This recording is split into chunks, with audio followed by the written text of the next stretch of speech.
اللہ الرحمن الرحیم والصلاة والسلام علی رسولہ الکریم وعلی آلہ الطیبین واصحابہ المطہرین۔ ناظرین کرام، میں محمد انس قادری۔ سب سے پہلے ہم دستک ٹیم کی طرف سے آپ سب کو عید الفطر کی پیشگی مبارکباد پیش کرتے ہیں اور اللہ تعالیٰ سے دعا کرتے ہیں کہ عید الفطر کا یہ مبارک موقع آپ کے لیے خوشیوں کا پیغام لے کر آئے۔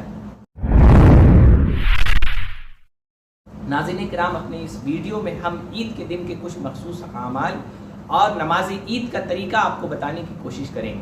نماز عید مردوں پر واجب ہے، عورتوں پر واجب نہیں ہے۔ عورتوں کو چاہیے کہ وہ گھر میں نماز اشراق، چاشت اور شکرانہ کے طور پہ نفل نمازیں پڑھنے کا اہتمام کریں تو ثواب کی مستحق ہوں گے۔ اس کے بعد نماز جمعہ سے عید کی نماز اس معنی کر کے مختلف ہے کہ نماز جمعہ میں خطبہ نماز جمعہ سے پہلے ہوتا ہے، عید کی نماز میں نماز عید کے بعد ہوتا ہے۔ اس کے علاوہ نماز جمعہ میں خطبہ واجب ہے اور عید کی نماز میں خطبہ سنت ہے۔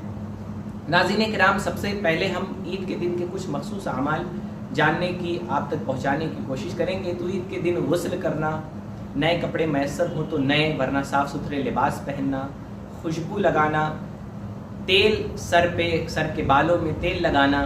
اس کے علاوہ پھر محلے کی مسجد میں صبح کی نماز یعنی نماز فجر باجماعت ادا کرنا، اور اس کے بعد عیدگاہ کو جانا۔ عیدگاہ جانے سے پہلے طاق عدد یعنی 3، 5، 7 عدد کھجوریں کھانا، اگر کھجور میسر نہ ہو تو کوئی بھی میٹھی چیز کھانا۔ پھر عیدگاہ کو جانا، عیدگاہ ایک راستے سے جانا، دوسرے راستے سے واپس آنا، ممکن ہو تو عیدگاہ پیدل جانا، نظریں جھکائے ہوئے جانا، پروقار اور باوقار انداز میں عیدگاہ جانا اور وہاں سے واپس لوٹنا، تنگ نظری سے خود کی حفاظت کرنا، اور اس کے بعد نماز عید عیدگاہ میں ادا کرنا۔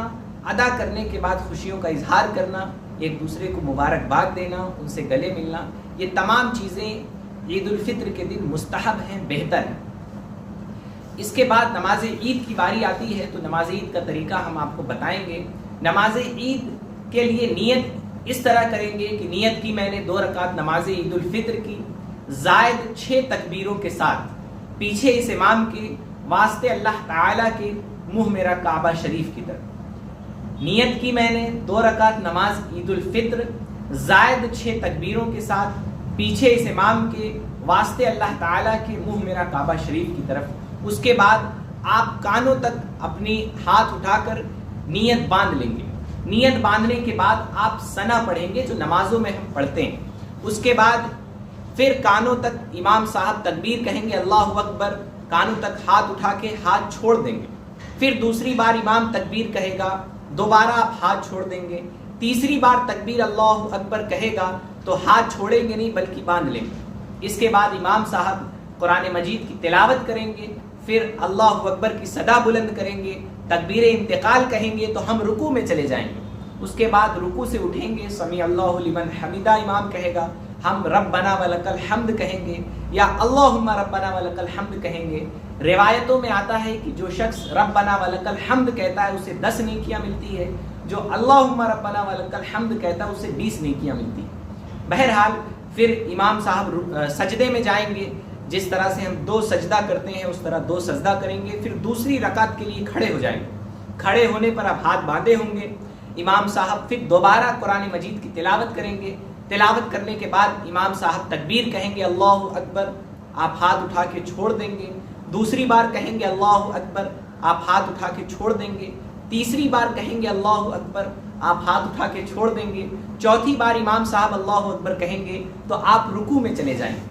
رکوع میں جانے کے بعد پھر دوبارہ ہم رکوع سے سمیع اللہ لمن حمیدہ اور ربنا ولک الحمد کا ورد کرتے ہوئے اٹھیں گے۔ امام سمیع اللہ لمن حمیدہ کہے گا اور مقتدی ربنا ولک الحمد، پھر 2 سجدے کریں گے جس طرح سے ہم سجدے کرتے ہیں۔ یاد رکھیں، سجدے کی کچھ احتیاطیں یہاں پر بتا دوں کہ سجدے میں ناک کی ہڈی کا جم جانا یہ ضروری ہے، اور اتنی دباؤ کے ساتھ کرنا کہ ناک کی ہڈی زمین پر یا جہاں بھی آپ نماز پڑھ رہے ہیں وہاں پہ جم جائے، اور اس کے بعد پیر ہوا میں نہ اٹھاؤ۔ لوگوں کا پیر یوں ہوا میں اٹھا ہوتا ہے، جبکہ 3 انگلیوں کا یوں پیٹ، 3 انگلیوں کا پیٹ، پیر کی 3 انگلیوں کا پیٹ زمین سے لگا ہونا یہ واجب ہے۔ تو اس بات کا خیال رکھیں گے سجدے کے دوران۔ پھر آپ سجدے سے اٹھیں گے، التحیات درود ابراہیم اور دعائے معصورہ پڑھ کر سلام پھیریں کہ نماز آپ کی مکمل ہو گئی. بعدہ امام صاحب ممبر پہ جا کر خطبہ پڑھیں گے. خاموشی کے ساتھ خطبہ پڑھنا یہ ضروری ہے.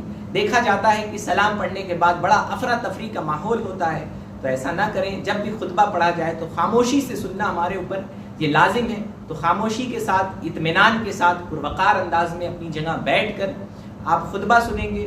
خطبہ سننے کے بعد اجتماعی دعا، درود و سلام کا اہتمام کیا جائے گا، دعائیں ہوں گی. اس کے بعد مسلمان آپس میں گلے مل کر ایک دوسرے کو مبارکباد پیش کریں گے. بعد ہم اپنے اپنے گھر کو لوٹ جائیں گے. امید کرتے ہیں کہ ہمارا یہ ویڈیو آپ کے لیے مفید ثابت ہوگا. اپنی قیمتی آراء اور مشوروں سے ہمیں کمنٹ باکس میں نوازتے رہیں. آپ کے جو دینی شرعی مسائل ہیں کمنٹ باکس میں ہمیں موصول ہو رہے ہیں. آپ کے اور بھی جو مسائل ہیں انہیں کمنٹ باکس میں بھیجتے رہیں. انشاءاللہ تعالی علماء کے ذریعے قرآن و سنت کی روشنی میں ان کے شرعی جوابات ہم آپ تک پہنچانے کی مکمل کوشش کریں گے. استغفر اللہ ربی من کل ذنب و اتوب الیہ. میں محمد انس قادری، دستک ٹوڈے، گورکھپور.